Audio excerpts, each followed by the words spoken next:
The ultimatum, the massive shadow, fell across Earth like the hand of death itself. Captain Elena Vasquez stood on the observation deck of Luna Station, watching as the Catharian hegemony's war fleet materialized out of hyperspace. Ship after ship dropped into normal space, each one larger than Earth's entire defense fleet combined. The flagship alone was the size of a small moon, its hull gleaming with weapons that could crack planets. Elena counted them silently. 200 capital ships, 500 destroyers, countless smaller vessels that swarmed around the giants like angry insects. In her 15 years with the Earth Defense Force, she had never seen anything that came close to this level of overwhelming power. The communication array crackled to life, and every screen across the solar system displayed the same image. A towering figure in ceremonial armor, its face hidden behind a mask of polished metal that reflected no light. When it spoke, its voice carried the weight of absolute authority. "I am Admiral Vostar of the Catharian hegemony. Your species will surrender unconditionally within 24 hours. You will dismantle your military forces. You will submit to integration into our empire.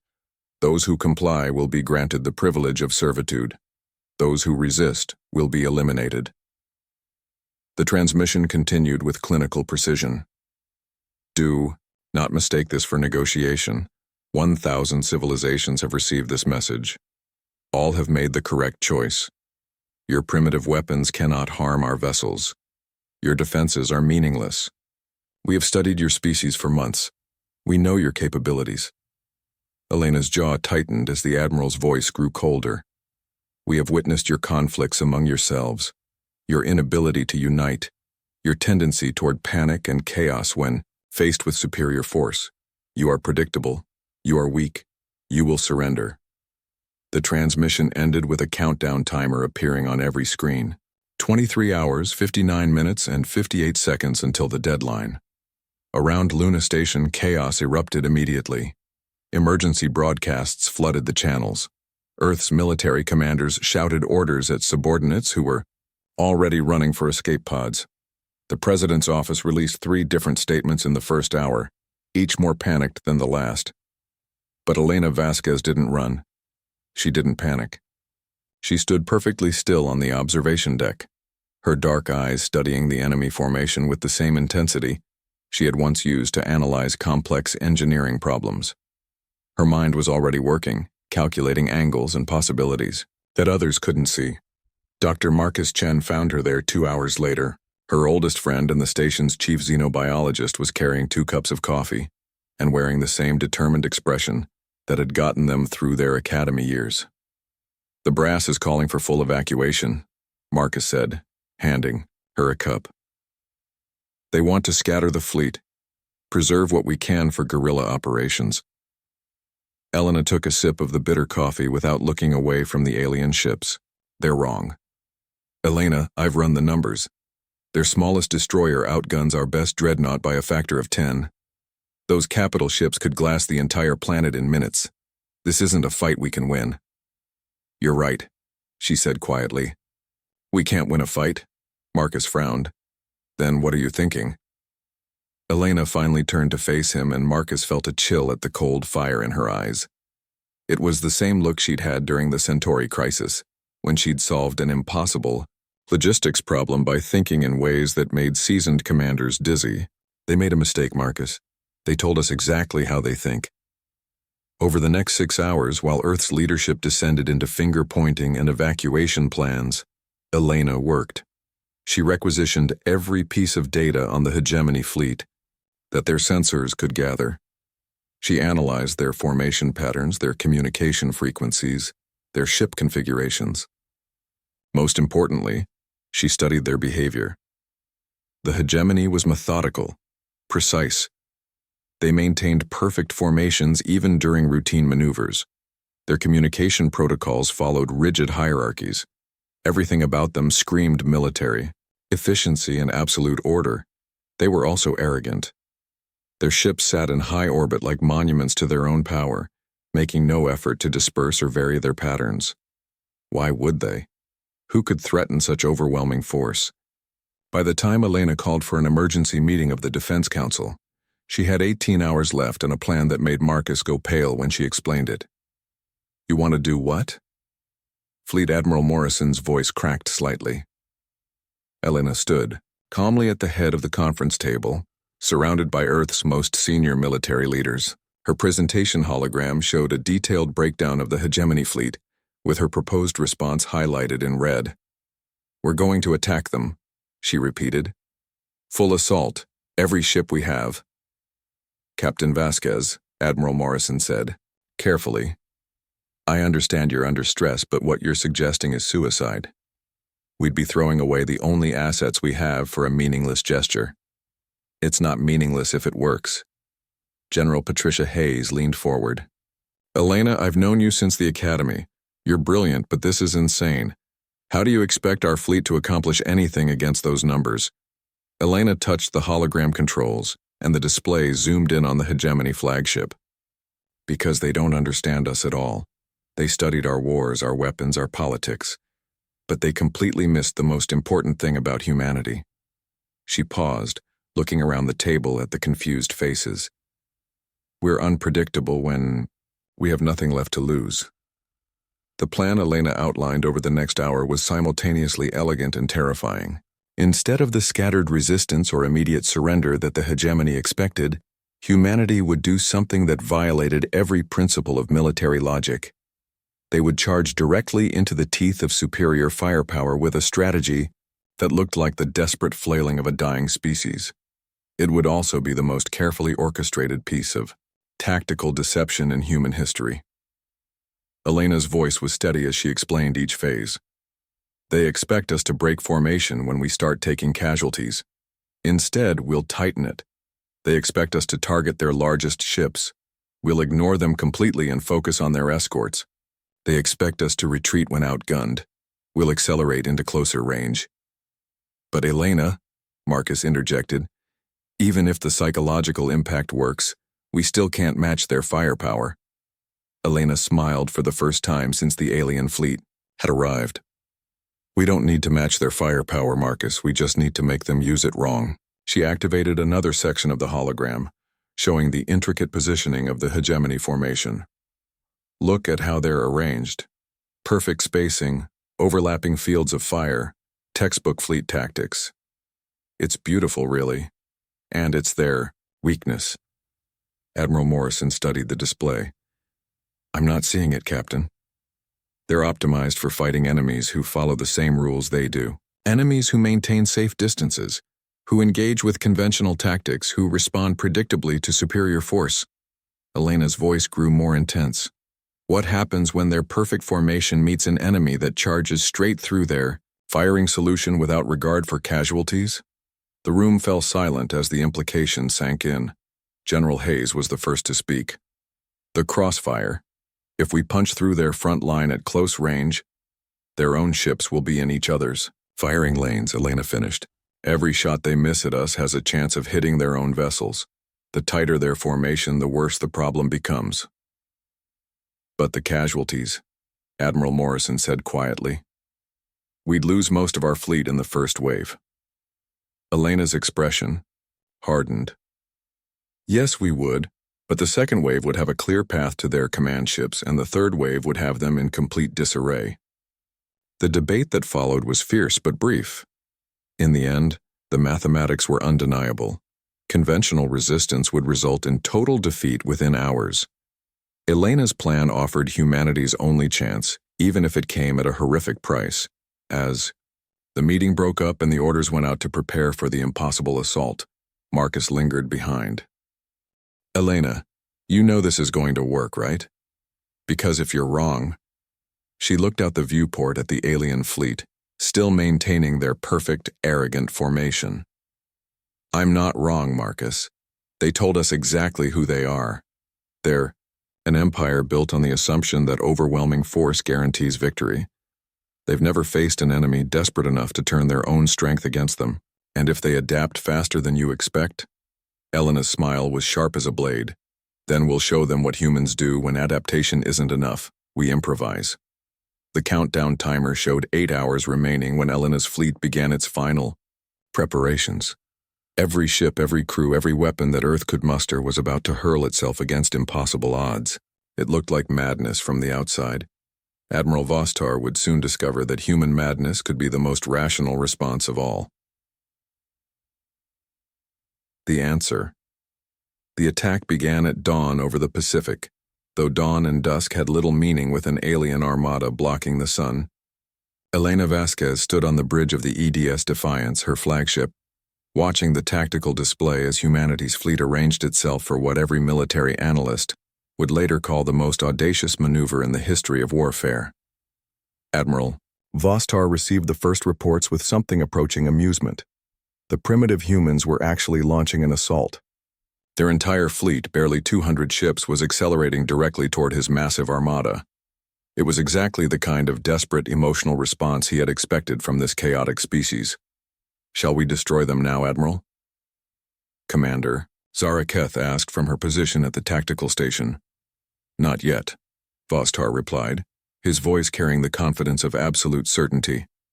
"Let them close to optimal range. I want their destruction to be complete and visible from the planet's surface. A lesson for any survivors."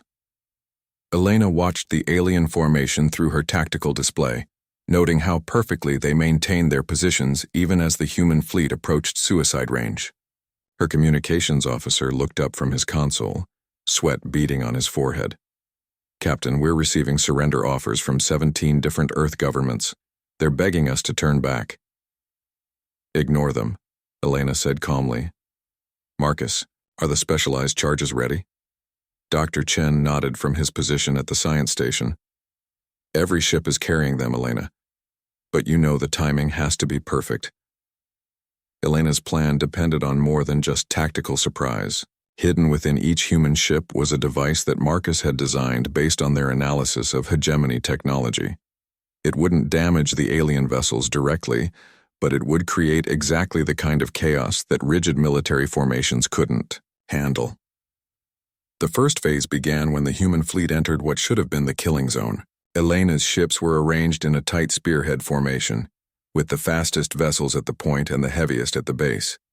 To the hegemony observers, it looked like a textbook assault formation, albeit one that was hopelessly outgunned.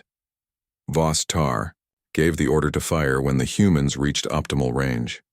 The space between the fleets lit up with energy beams and plasma bolts that should have turned Elena's force into expanding clouds of debris. Instead, something impossible happened. Their human ships didn't break formation when they started taking hits. They didn't scatter or attempt evasive maneuvers. They accelerated, driving deeper into the hegemony lines as their shields flared and hulls buckled under the devastating assault. "What are they doing?" Zara Keth demanded, staring at her tactical display in disbelief. Elena's voice cut across the chaos on the Defiance's bridge as explosions rocked the ship around them. "All ships execute Phoenix Protocol. Marcus, now!" Every human vessel simultaneously activated the devices that Marcus had designed. They weren't weapons in any conventional sense. They were sophisticated jamming systems that flooded the hegemony, communication frequencies with carefully crafted interference patterns. The effect was immediate and catastrophic for the alien formation. Hegemony ships that had operated with perfect coordination for centuries suddenly found their targeting systems confused, their communication networks filled with false signals, their sensor arrays painting ghost images of human ships that weren't there. In the span of 30 seconds, Vostar watched his perfect formation dissolve into chaos. His ships were still firing, but now they were shooting at sensor phantoms, at their own escort vessels, at empty space where Elena's jamming systems convinced them enemies lurked. "Compensate for the interference," he ordered, but it was too late. Elena's surviving ships, now reduced to barely 60 vessels, punched through the disrupted hegemony front line and found themselves in the one place no military formation could handle, inside the formation's own firing solution. The hegemony's overwhelming firepower advantage became their weakness, as Elena had predicted. Every shot aimed at the rapidly moving human ships had to account for the positions of their own vessels. The mathematical precision that made their formation so effective now made it impossible for them to engage enemies that were weaving between their own ships at close range. Second wave. Execute Lazarus Protocol. Elena commanded, her voice steady despite the fact that her ship was now held together more by emergency force fields than actual hull plating. The second phase of Elena's plan was even more audacious than the first. The surviving human ship split into 3 groups and began what could only be described as a 3-dimensional cavalry charge directly at the hegemony command vessels. Vostar found himself facing something that his 1,000 years of military experience had never prepared him for, an enemy that treated certain death as an acceptable tactical option. Human ships rammed hegemony destroyers, using their final moments to clear paths for their companions. Others used their dying vessels as shields, absorbing fire meant for ships that could still fight. Admiral, Zara Keth reported, her voice tight with something approaching panic. We've lost coordination with 40% of our fleet. The interference is spreading through our network nodes. Elena's third surprise was the most devastating of all. The jamming systems weren't just creating false targets. They were learning, adapting, spreading through the hegemony's communication network like a virus designed by someone who understood their technology better than they did themselves. Marcus had spent months studying every scrap of hegemony communication, protocols that Earth's intelligence networks had managed to intercept.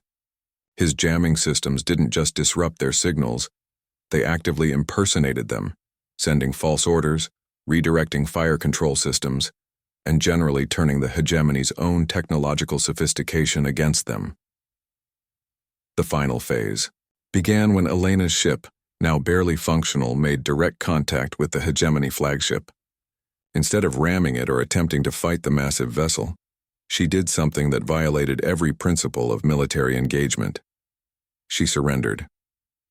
Admiral Vostar, Elena's voice came across the communication channel, clear and calm despite the fact that her ship was venting atmosphere and debris. I formally surrender my vessel and crew. I request permission to come aboard your flagship to discuss terms. The audacity of it left Vostar speechless for a moment. This human, whose fleet had just inflicted more damage on a hegemony armada than most species managed in entire wars, was asking to negotiate. You are in no position to negotiate anything, he finally replied. I think you'll find that I am, Elena said quietly. Marcus, show him the gift we prepared. On every functional display throughout the hegemony fleet, the same image appeared. It was a schematic of their flagship's command section, detailed down to the location of individual power conduits and life support systems. But that wasn't the terrifying part. The terrifying part was the timestamp showing that the scan had been taken 3 minutes ago, from inside their own ship. How is this possible? Zara Keth whispered. Elena's voice answered her unasked question. Every piece of debris from our destroyed ships contained sensors, Admiral. Every jamming device that infiltrated your network also carried scanning protocols. For the past hour, while you've been destroying my fleet, we've been mapping every system on every ship in your armada. The implications hit Vostar like a physical blow. The humans hadn't just disrupted his formation. They had turned their own destruction into the largest intelligence-gathering operation in galactic history. Furthermore, Elena continued, those same infiltration protocols are now embedded in your communication network. They're learning your language, your tactics, your technology specifications. Everything we've gathered is being transmitted to Earth in real time. Elena paused, letting the weight of her words sink in. You came here expecting to face a primitive species that would collapse at the first show of force. Instead, you've just given us everything we need to understand your technology, predict your strategies, and design countermeasures for every weapon in your arsenal. The silence on the hegemony flagship was deafening. Vostar stared at the tactical display, watching as the few remaining human ships continued their impossible dance through his formation, each one transmitting data even as they died. But here's the truly beautiful part, Elena said, and despite everything, there was genuine admiration in her voice. We couldn't have done any of this if you hadn't been exactly what you told us you were, methodical, predictable, convinced of your own superiority. Elena's final revelation came like a knife between the ribs. Your empire is built on the assumption that overwhelming force guarantees victory. But what happens when every species you encounter from now on knows exactly how to turn that force against you? What happens when the galaxy learns that the mighty hegemony can be beaten by desperate enemies who understand your weaknesses better than you do? The transmission from Elena's dying ship carried across the galaxy, broadcasted on frequencies that would reach every world within 100 light-years. It contained complete technical specifications of hegemony ships, tactical analyses of their strategies, and most damaging of all, proof that they could be defeated by a species they had dismissed as primitive. Admiral Vos Tar faced a choice that no hegemony commander had ever confronted. He could complete the destruction of Earth, but doing so would confirm to the watching galaxy that humans had pushed the mighty empire to the brink of defeat. Or he could withdraw, accepting the first military humiliation in hegemony history. Either choice would shatter the image of invincibility that the empire had cultivated for millennia. Elena Vasquez died when her ship finally succumbed to the damage it had sustained. But her voice continued to echo across the galaxy, long after the hegemony fleet retreated from Earth. Her answer to their demand for surrender had been simple, elegant, and devastating. You want war? Then learn what it means to fight an enemy with nothing left to lose.